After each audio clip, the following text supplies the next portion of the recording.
وَإِنَّ لَكَ مَوْعِدًا لَن تُخْلَفَا، اور بے شک تیرے ساتھ وعدہ ہے اس کا خلاف نہیں ہوگا، تو غرق ہو جائے گا سامری۔ وَانظُرْ إِلَىٰ إِلَٰهِكَ الَّذِي ظَلْتَ عَلَيْهِ عَاكِفًا، دیکھ اپنے معبود کو جس کے آپ ہو گئے تھے مجاور۔ لَنُحَرِّقَنَّهُ، ہم اس کو جلائیں گے، ثُمَّ لَنَنسِفَنَّهُ، پھر اڑا دیں گے، فِي الْيَمِّ نَسْفًا، دریا میں بہا کر۔ موسیٰ علیہ السلام نے اول تو سامری کو بد دعا دی کہ اللہ تعالیٰ آپ کو مردم آزاری میں مبتلا کرے، آپ نے کیوں ناحق لوگوں کو جمع کیا۔ اور حضرت موسیٰ نے کہا کہ جس بچڑے کو تم نے کہا ہے کہ یہ الہ ہے نا، حضرت موسیٰ نے اس کو آگ میں جلایا اور پھر اس کو اڑایا۔ شاہ اسماعیل شہید شاہ عبدالعزیز کے بھتیجے بھی ہیں اور شاگرد خاص ہیں، اور شاہ عبدالعزیز کے مسلک پر قائم ہیں۔ مولانا فضل حق خیر آبادی وہ بھی شاہ عبدالعزیز کے بڑے شاگرد ہیں، لیکن بدقسمتی سے میلان بدعات کی طرف۔ تو فضل حق خیر آبادی سے پوچھا گیا کہ یہ جو محرم میں شیعوں کی تعزیے نکلتے ہیں، دلدل ہوتا ہے، گھوڑا ہوتا ہے، سجا ہوتا ہے، حسین کا گھوڑا ہے، حسین کا ہے، علی اکبر کا گھوڑا ہے، آ رہا ہے، اس کے ساتھ کیا کرنا چاہیے؟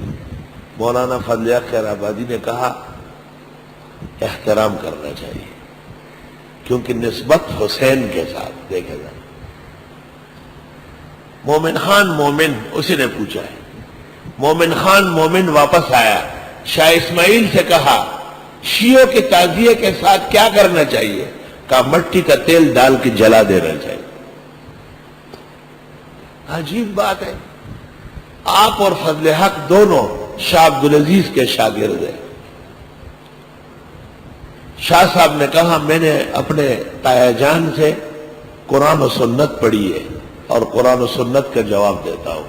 فضل حق کیا جواب دیتا ہے؟ کہا وہ کہتے ہیں نسبت حسین کے ساتھ ہے۔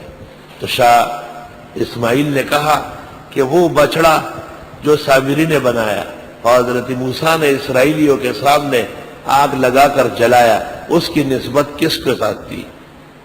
وَانظُرْ إِلَىٰ إِلَٰهِكَ، الہ کے ساتھ نسبت تھی، لیکن اس کا علاج یہ ہے کہ خلاف شرع ہے، لہذا جلانا ضروری ہے۔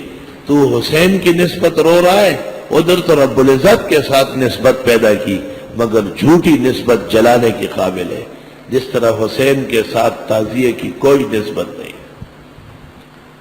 انما الہکم اللہ الذی لا الہ الا ہو، بے شک معبود تمہارے وہ اللہ ہے کہ نہیں ہے معبود مگر وہی، وسع کل شیء علما، وسیع ہر چیز تک اس کا علم۔ کذالک نقص علیک من انباء ما قد سبق، یوں بیان کرتے ہیں آپ کو خبریں گزرے ہوئے لوگوں کی، من انباء ما قد سبق۔ حافظ ابن حجر نے ایک کتاب لکھی ہے، اس کا نام ہے انباء الخبر فی اخبار من غبر۔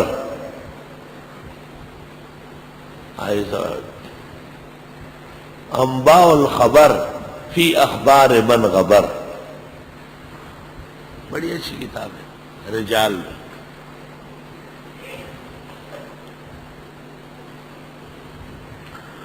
فی من انباء ما قد سبق،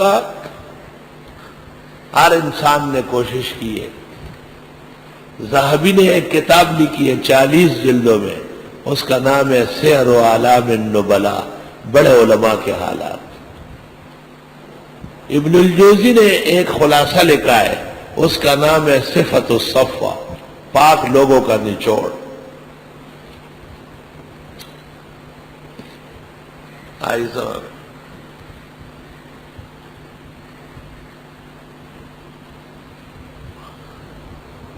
اور سب سے عمدہ کتاب ہماری دانش میں اس موضوع پر عبد الرحمن جامی کی ہے، اس کا نام ہے نفحات الانس لحضرات القدس۔ پنپیر مولانا کو یہ زبانی یاد تھی۔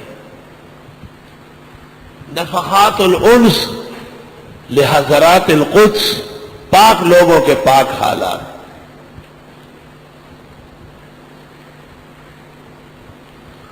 سب سے عمدہ کتاب ہے.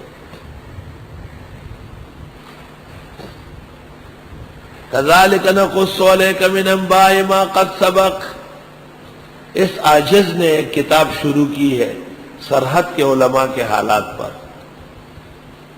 اس کا نام ہے سلامت الابد فی تراجم علماء سرحد. اصل میں مختصر نام تھا سلامت الابد فی درر سرحد.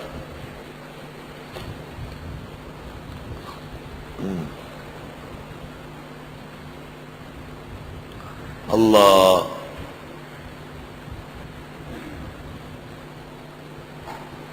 ایک شخص نے کتاب لکھی ہے، اس کا نام ہے گلزار دبستان فی احوال علماء ہندوستان. بہترین تاریخ ہے، تاریخی فرشتہ کے بعد اس سے معتبر تاریخ نہیں. گلزار دبستان فی تاریخ علماء ہندوستان.